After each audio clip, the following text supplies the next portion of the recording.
ब्रह्मांड के एक बहुत ही अंधेरे और डरावने कोने से इस कहानी की शुरुआत होती है। यहाँ चारों तरफ बस सन्नाटा है और बड़े बड़े पत्थर हवा में तैर रहे हैं। इसी अंधेरे के बीच एक अजीब सा जीव खड़ा है जिसे इद अदर कहा जाता है। वह किसी बहुत बड़ी और रहस्यमयी शक्ति का गुलाम है। वह जीव लोकी के सामने आता है। लोकी जो थॉर का भाई है और अपने भाई से पिछली बार हारने के बाद अब नफरत से भरा हुआ है। वह जीव लोकी को एक सोने की जादुई छड़ी देता है जिसके बीच में एक चमकता हुआ नीला पत्थर लगा है। वह लोकी से कहता है कि यह छड़ी उसे वो ताकत देगी जिससे वह इंसानों के दिमाग को अपना गुलाम बना सकेगा। लोकी को बस एक काम करना है, उसे धरती पर जाकर टेसरैक्ट नाम का एक नीला जादुई क्यूब चुरा कर लाना है। लोकी मुस्कुराता है क्योंकि उसे अब अपनी हार का बदला लेने का मौका मिल गया है। अब सीन सीधा धरती पर आता है। रात का समय है और रेगिस्तान के बीचों बीच नासा का एक बहुत बड़ा अंडरग्राउंड बेस है। यहाँ शील्ड नाम की एजेंसी एक सीक्रेट मिशन पर काम कर रही है। अचानक बेस के अंदर खलबली मच जाती है। तभी निक फ्यूरी जो शील्ड के बॉस हैं वहाँ अपने हेलीकॉप्टर से पहुँचते हैं। उन्हें बताया जाता है कि टेसरैक्ट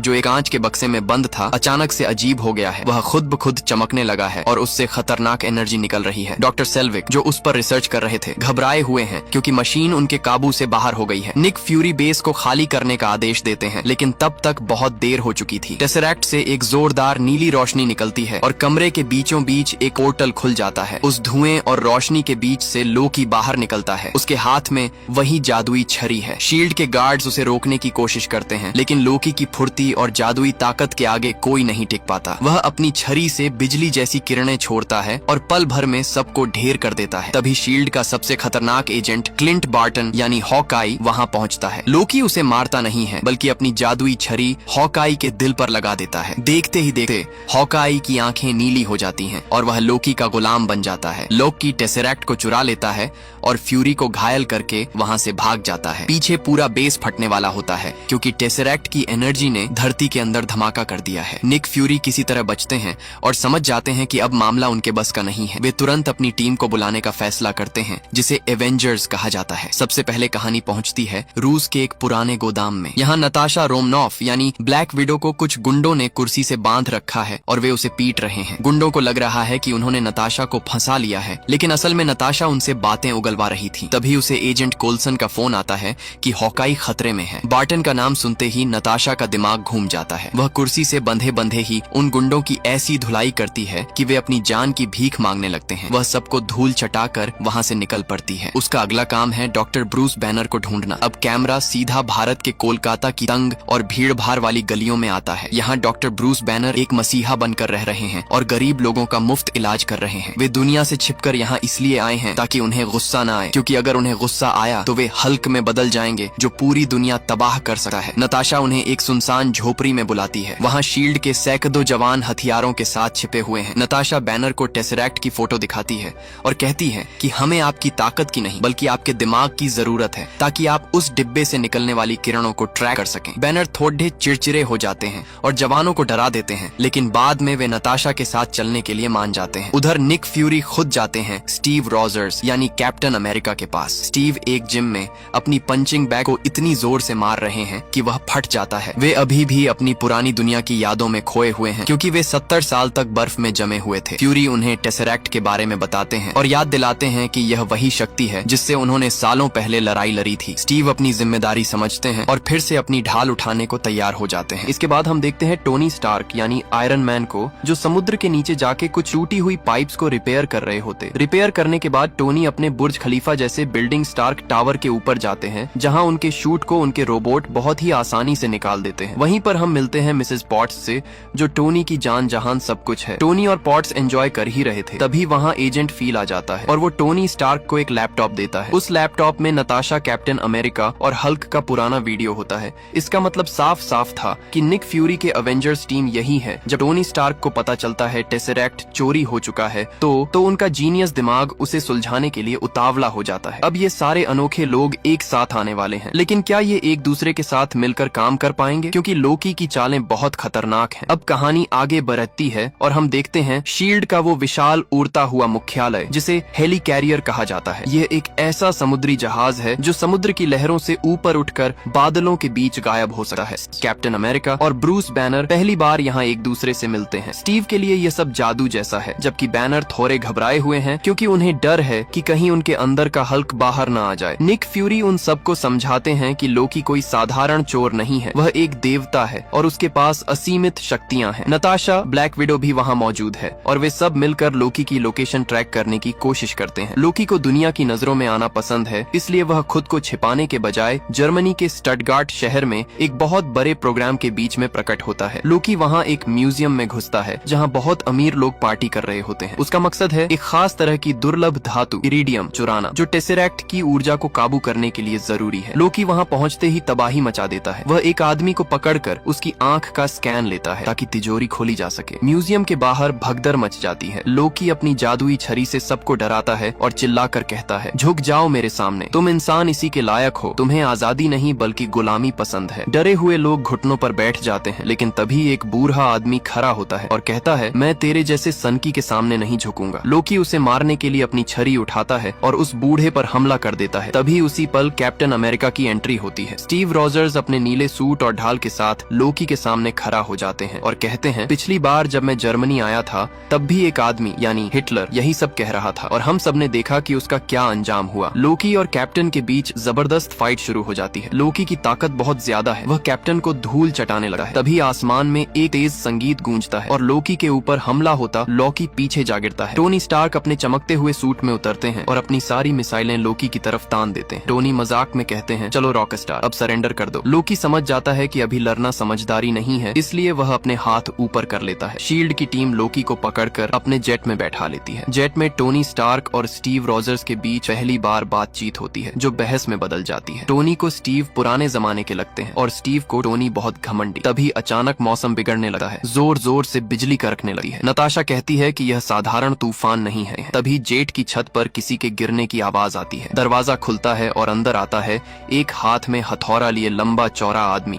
थॉर बिना कुछ बोले लोकी को उठाता है और जेट से बाहर कूद जाता है। कैप्टन और आयरन मैन हैरान रह जाते हैं। टोनी अपना मास्क पहनता है और कहता है कि वह उस हथौड़े वाले से अपना कैदी वापस लेकर आएगा। टोनी और थॉर के बीच एक घने जंगल में भीषण लड़ाई शुरू हो जाती है। आयरन मैन की लेजर और थॉर की बिजली जब आपस में टकराती है तो पूरा जंगल थर्रा उठता है। थॉर अपने हथौड़े मिजोलनिर से टोनी के सूट को लगभग कुचल देता है, लेकिन टोनी का सूट बिजली को सोखकर और भी पावरफुल हो जाता है। तभी कैप्टन अमेरिका बीच में आते हैं और दोनों को रुकने के लिए बोलते हैं, लेकिन थॉर उन पे हमला कर देता है। तभी कैप्टन अपनी ढाल से थॉर के मिजोलनिर का वार रोकते हैं। तब वहाँ एक बहुत खतरनाक धमाका होता है और सब दूर जाकर गिरते हैं। कैप्टन उन्हें समझाते हैं कि वे एक ही टीम में हैं और उनका दुश्मन लोकी है। थॉर मान जाता है और वे सब लोकी को वापस हेलिकैरियर ले आते हैं। हेलिकैरियर पर लोकी को एक खास कांच के पिंजरे में बंद कर दिया जाता है, जिसे असल में हल को रोकने के लिए बनाया गया था। निक फ्यूरी लोकी को चेतावनी देते हैं कि अगर उसने भागने की कोशिश की तो वह 30,000 फीट की ऊंचाई से नीचे गिरेगा। लेकिन लोकी पिंजरे के अंदर भी मुस्कुरा रहा है। उसे पता है कि उसकी चाल काम कर रही है। वह जानबूझकर उनके हाथ लगा है ताकि वह इन सबको अंदर से खत्म कर सके। इधर लैब में टोनी, कैप्टन और बैनर के बीच बहस होने लगी है। कैप्टन को शक होता है कि निक फ्यूरी उनसे कुछ छिपा रहे हैं। टोनी शील्ड के कंप्यूटर हैक कर लेता है और उन्हें पता चलता है कि शील्ड टेसरैक्ट का इस्तेमाल परमाणु हथियार बनाने के लिए करना चाहती थी। पूरी टीम आपस में बहस करने लगती है। टोनी, कैप्टन, थॉर और फ्यूरी एक दूसरे पर चिल्ला रहे होते हैं। वे इतने उलझ जाते हैं कि उन्हें पता ही नहीं चलता कि लोकी का असली प्लान शुरू हो चुका है। लोकी के गुलाम बन चुके हॉकाई ने हेलिकैरियर को ढूंढ लिया है और वह उस पर हमला करने वाला है। जैसे ही बहस अपने चरम पर पहुंचती है, हेलिकैरियर के एक इंजन पर बहुत बड़ा धमाका होता है। पूरा जहाज एक तरफ झुक जाता है और तबाही शुरू हो जाती है। लेकिन सबसे बुरा होना अभी बाकी था। धमाके के झटके और गुस्से की वजह से डॉक्टर ब्रूस बैनर का खुद पर काबू खत्म हो जाता है। उनकी आंखें हरी होने लगती हैं और पूरी टीम के सामने पहली बार हल्क बाहर आने वाला है। धमाके के झटके से डॉक्टर ब्रूस बैनर और नताशा नीचे एक पाइपों वाले कमरे में जा गिरे थे। बैनर दर्द से कराह रहे थे, उनका शरीर कांप रहा था और नताशा समझ गई थी कि अब बहुत देर हो चुकी है। बैनर की आंखें पूरी तरह हरी हो चुकी थीं और उनकी खाल फटने लगी थी। नताशा चिल्लाती है, डॉक्टर खुद पर काबू रखिए, हम ठीक हैं। लेकिन वहाँ अब कोई डॉक्टर नहीं था। एक जोरदार दहाड़ गूंजती है और डॉक्टर बैनर की जगह एक विशाल, खूंखार और गुस्से से भरा हरा राक्षस खड़ा हो जाता है। हल्क अपना आपा खो चुका था। उसे समझ नहीं आ रहा था कि दोस्त कौन है और दुश्मन कौन। वह नताशा पर हमला करता है। नताशा, जो दुनिया की सबसे बेहतरीन जासूस है, वह भी हल्क के खौफ से थर थर कांपने लगती है। वह संकरी गलियों और पाइपों के बीच भागती है,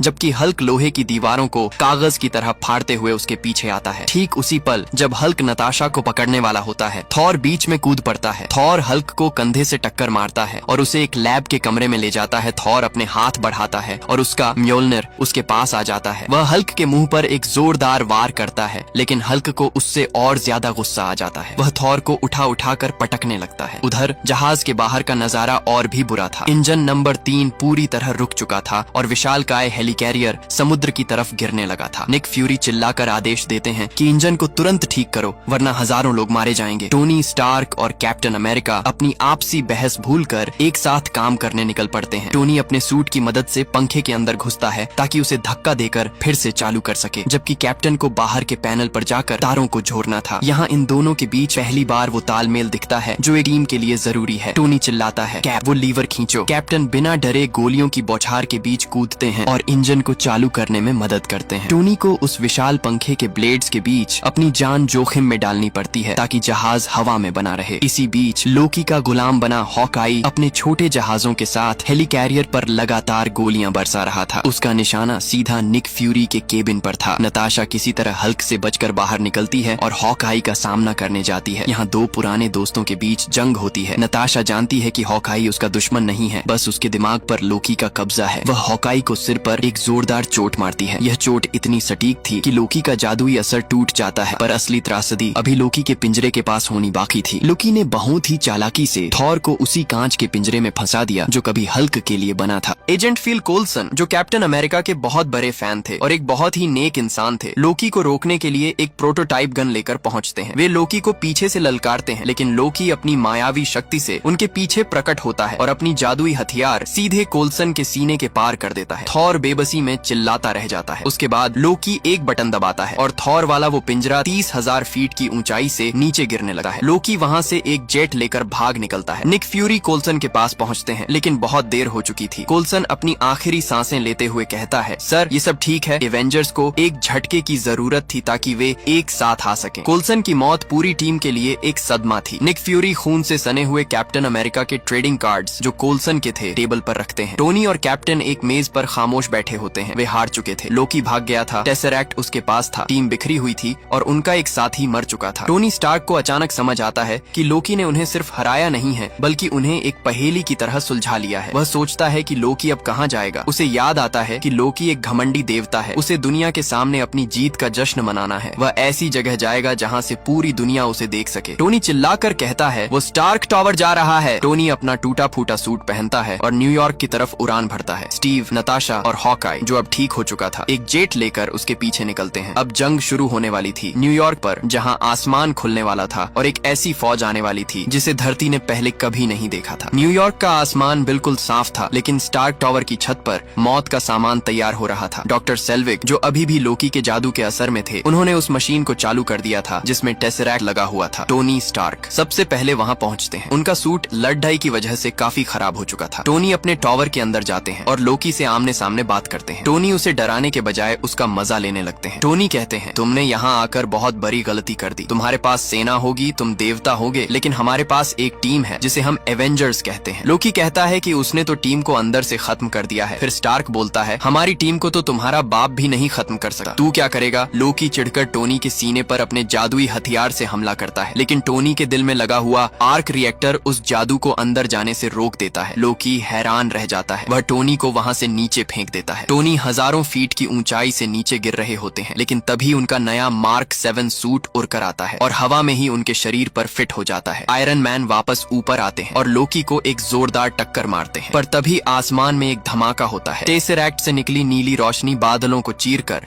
अंतरिक्ष में एक बहुत बड़ा पोर्टल खोल देती है और उस पोर्टल से बाहर निकलती है चिटौरी सेना। हजारों भयानक एलियंस अपने उड़ते हुए वाहनों के साथ न्यूयॉर्क पर हमला कर देते हैं। न्यूयॉर्क की सड़कों और गलियों में भगदड़ मच जाती है। चारों तरफ धमाके होने लगते हैं। एलियंस लोगों पर अंधाधुंध गोलियां चला रहे होते हैं। तभी कैप्टन अमेरिका, नताशा और हॉकाई अपने जेट के साथ वहां पहुंचते हैं। लोकी अपने एक वार से उनके जेट को नीचे गिरा देता है। अब ये तीनों सड़कों पर आ चुके हैं। कैप्टन अमेरिका तुरंत कमान संभालते हैं। वे पुलिस वालों को ऑर्डर देते हैं कि लोगों को सुरक्षित बाहर निकालो और घेराबंदी करो। नताशा और हॉकाई अपने छोटे हथियारों से उन एलियंस का मुकाबला करना शुरू करते हैं। ऊपर आसमान में आयरन मैन अकेले हजारों हमलावरों को रोकने की कोशिश कर रहे होते हैं। थॉर सीधा स्टार्क टावर की छत पर उतरते हैं। थॉर चिल्लाते हैं, लोकी इसे बंद करो, लेकिन लोकी अब पागल हो चुका था। वह कहता है, अब बहुत देर हो चुकी है, अब सिर्फ तबाही होगी। थॉर और लोकी के बीच टावर की छत पर जबरदस्त हाथापाई होती है। लोकी अपनी छोटी छुरी से थॉर को जख्मी कर देता है और वहाँ से अपने एक उड़ते हुए वाहन पर बैठकर भाग निकलता है। तभी पोर्टल से कुछ ऐसा बाहर आता है जिसे देखकर सबकी सांसें रुक जाती हैं। वह एक विशालकाय उड़ता हुआ लेवियाथन था, एक मरे हुए सांप जैसा दिखने वाला हजारों टन भारी एलियन जहाज जो इमारतों को ऐसे तोड़ रहा था जैसे वे खिलौने हों। टीम पूरी तरह घबरा जाती है। टोनी कहते हैं हल्क को बुलाने का इससे अच्छा वक्त नहीं होगा। और तभी एक पुरानी फटी हुई बाइक पर सवार होकर डॉक्टर ब्रूस बैनर वहाँ पहुँचते हैं। वे बिल्कुल शांत लग रहे थे। कैप्टन अमेरिका उनसे कहते हैं डॉक्टर अब वक्त आ गया है कि आप गुस्सा हो जाएं। बैनर मुस्कुराते हैं और कहते हैं कैप, मेरा यही तो राज है, मैं हमेशा ही गुस्से में रहता हूँ। और कहते ही बैनर अचानक उस विशाल हल्क में बदल जाते और उस विशालकाय उड़ते हुए एलियन जहाज के मुंह पर एक ऐसा मुक्का मारता है कि वह जहाज वहीं पलट जाता है। पहली बार पूरी team iron man, captain America, Thor, Hulk, black window और हॉकाई एक घेरे में एक दूसरे के साथ खड़े होते हैं। कैप्टन अमेरिका अब लीडर की तरह सबको काम बांटते हैं। वे कहते हैं स्टार्क तुम ऊपर का मोर्चा संभालो, थॉर तुम पोर्टल के पास बिजली से उन्हें रोको, हॉकाई तुम छत से सब पर नजर रखो, नताशा तुम मेरे साथ रोड पर रहोगी और हल्क बस सबको कुचल डालो। हल्क एक डरावनी मुस्कान देता है और एक लंबी छलांग मारकर इमारतों पर चढ़ जाता है। जंग अब अपने चरम पर थी। हजारों एलियंस नीचे गिर रहे थे और एवेंजर्स की टीम उन्हें हर जगह धूल चटा रही थी। न्यूयॉर्क अब एक जंग का मैदान बन चुका था और ये 6 लोग पूरी दुनिया और उस हजारों साल पुरानी सेना के बीच दीवार बनकर खड़े थे। मैदान सज चुका था। उधर आसमान में आयरन मैन ने मोर्चा संभाल रखा था। वे अपनी जादुई रफ्तार से पोर्टल के आसपास चक्कर लगा रहे थे और अपनी लेजर मिसाइलों से छोटे छोटे एलियन जहाजों को हवा में ही खत्म कर रहे थे। टोनी चिल्लाते हैं जारविस और कितनी सेना बाकी है? जारविस जवाब देता है सर वे खत्म होने का नाम ही नहीं ले रहे। तभी थॉर स्टार्क टावर की सबसे ऊंची चोटी पर पहुंचते हैं। वे अपना म्योलनिर आसमान की तरफ उठाते हैं और बादलों से इतनी भयंकर बिजली खींचते हैं कि पूरा न्यूयॉर्क चमक उठता है। थॉर उस बिजली को सीधा उस नीले पोर्टल की तरफ छोड़ देते हैं। हजारों एलियंस जो पोर्टल से बाहर निकल रहे थे वे उस बिजली के झटके से वहीं राख हो जाते हैं। लेकिन दुश्मन बहुत ज्यादा थे। कुछ एलियन दस्ते राइडों पर आम लोगों को निशाना बनाने लगते हैं। यहाँ कैप्टन अमेरिका और नताशा की जोड़ी कमाल दिखाती है। कैप्टन अपनी ढाल से एलियंस की गोलियां रोकते हैं और उसे किसी चक्र की तरह फेंककर दुश्मनों के सिर कलम कर देते हैं। इसी बीच हॉकाई एक ऊंची बिल्डिंग की छत पर अपना डेरा जमा लेते हैं। उनके तरकश में हर तरह के तीर थे, धमाका करने वाले, जाल बिछाने वाले और बिजली बिखेरने वाले। वे बिना देखे भी पीछे से आ रहे एलियंस को सटीक निशाना बना रहे थे। हॉकाई रेडियो पर टोनी को बताते हैं कि दुश्मन किस गली से आ रहे हैं। लेकिन तभी एक और मुसीबत आती है। पोर्टल से 2 और लेवियाथन बाहर निकलते हैं। टोनी कहते हैं ये तो खत्म ही नहीं हो रहे, मुझे इनका कुछ करना होगा। टोनी उन विशाल जहाजों को अपने पीछे लगाते हैं और उन्हें शहर की तंग गलियों में ले जाते हैं जहां हल्क फाइट कर रहा होता है। हल्क उन जहाजों पर चढ़ जाता है और अपने हाथों से उनके लोहे के कवच को फाड़ देता है। जंग के बीच में नताशा को एहसास होता है कि सिर्फ सड़कों पर लड़ने से काम नहीं चलेगा, उन्हें उस पोर्टल को बंद करना होगा। वह कैप्टन से कहती है मुझे ऊपर जाना होगा। कैप्टन अपनी ढाल को नीचे झुकाते हैं। नताशा उस पर दौड़कर छलांग लगाती है और कैप्टन उसे हवा में उछाल देते हैं। नताशा एक उड़ते हुए एलियन वाहन को पकड़ लेती है और बड़ी मुश्किल से स्टार्क टावर की छत की तरफ बढ़ने लगती है। तभी लोकी जो अपने वाहन पर बैठकर तबाही का मजा ले रहा था हॉकाई की नजर में आ जाता है। हॉकाई एक तीर चलाता है जिसे लोकी हवा में ही पकड़ लेता है और मुस्कुराता है। लेकिन उसे नहीं पता था कि वह तीर फटने वाला है। एक जोरदार धमाका होता है और लोकी सीधा स्टार्क टावर के अंदर जा गिरता है। लोकी गुस्से में खड़ा होता है लेकिन तभी उसके सामने हल्क आ जाता है। लोकी अपनी दैवीय शान में चिल्लाता है बस बहुत हुआ, मैं एक देवता हूँ, तुम जैसे जानवर के सामने नहीं झुकूंगा। लोकी अभी अपनी बात पूरी भी नहीं कर पाया था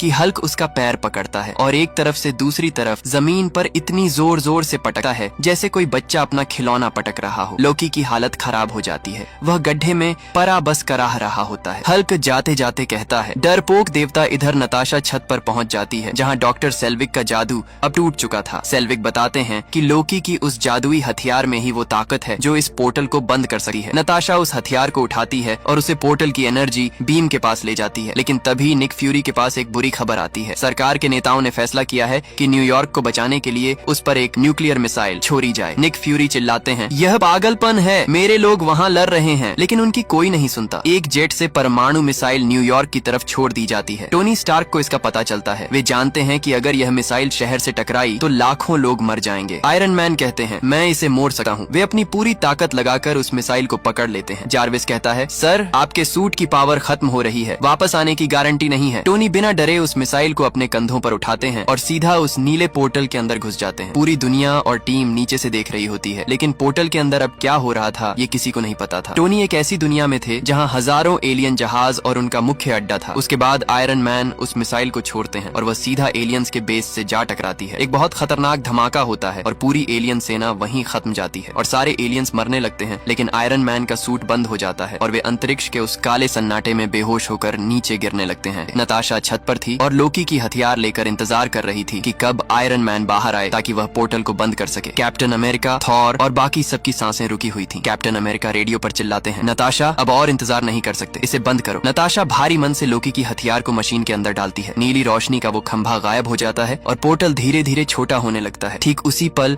जब पोर्टल लगभग बंद होने ही वाला था, ऊपर से एक छोटा सा लाल और सुनहरा बिंदु गिरता हुआ दिखाई देता है। वह टोनी थे, लेकिन खुशी की बात ये नहीं थी क्योंकि टोनी का सूट बंद हो चुका था। लेकिन तभी हल्क अपनी फुर्ती दिखाता है। हल्क एक इमारत से दूसरी इमारत पर कूदता है और हवा में ही टोनी को पकड़ लेता है। हल्क टोनी को लेकर सड़कों पर उतरता है और उन्हें धीरे से जमीन पर लिटा देता है। थॉर और कैप्टन द्वारकर वहां पहुंचते हैं। टोनी की आंखें बंद थीं और उनके सीने का आर्क रिएक्टर बुझ चुका था। कैप्टन को लगता है कि उन्होंने अपने दोस्त को खो दिया है। चारों तरफ मातम छा जाता है। तभी हल्क एक जोरदार दहाड़ मारता है जिसकी गूंज से टोनी हड़बड़ा कर जाग जाते हैं। टोनी आंखें खोलते ही मजाक में कहते हैं, अरे ये क्या हुआ, किसी ने मुझे किस तो नहीं किया? पूरी टीम की जान में जान आती है। टोनी पूछते हैं, क्या हम जीत गए? चलो अब छुट्टी लेते हैं, मैंने पास में ही एक शौरमा की दुकान देखी थी, चलो वही खाते हैं। जंग खत्म हो चुकी थी लेकिन तबाही के निशान अभी भी बाकी थे। टीम वापस स्टार्क टावर की छत पर पहुंचती है जहां लोकी अभी भी उस गड्ढे में परा कराह रहा था। लोकी जैसे ही होश में आता है और ऊपर देखता है, उसके सामने छहों एवेंजर्स खड़े थे, तैयार और गुस्से में। हॉकाई ने अपना धनुष लोकी की तरफ तान रखा था। लोकी धीरे से कहता है, अगर बुरा न मानो तो मैं अब वो ड्रिंक लेना चाहूंगा। लोकी हार चुका था। अगले कुछ दिनों में दुनिया का नजारा बदल गया। टीवी पर हर जगह इन चमत्कारी नायकों की बातें हो रही थी। कुछ लोग इन्हें भगवान मान रहे थे तो कुछ इन्हें खतरे की घंटी। लेकिन निक फ्यूरी जानते थे कि उन्होंने जो किया वह सही था। सेंट्रल पार्क के बीचों बीच पूरी टीम आखिरी बार इकट्ठा होती है। थॉर टेसरैक्ट को एक आंच के डिब्बे में रखते हैं और लोकी के मुंह पर पट्टी बांधकर उसे जंजीरों में जकड़ लेते हैं। थॉर टेसरैक्ट की शक्ति का इस्तेमाल करके लोकी के साथ वापस अपनी दुनिया एसगार्ड चले जाते हैं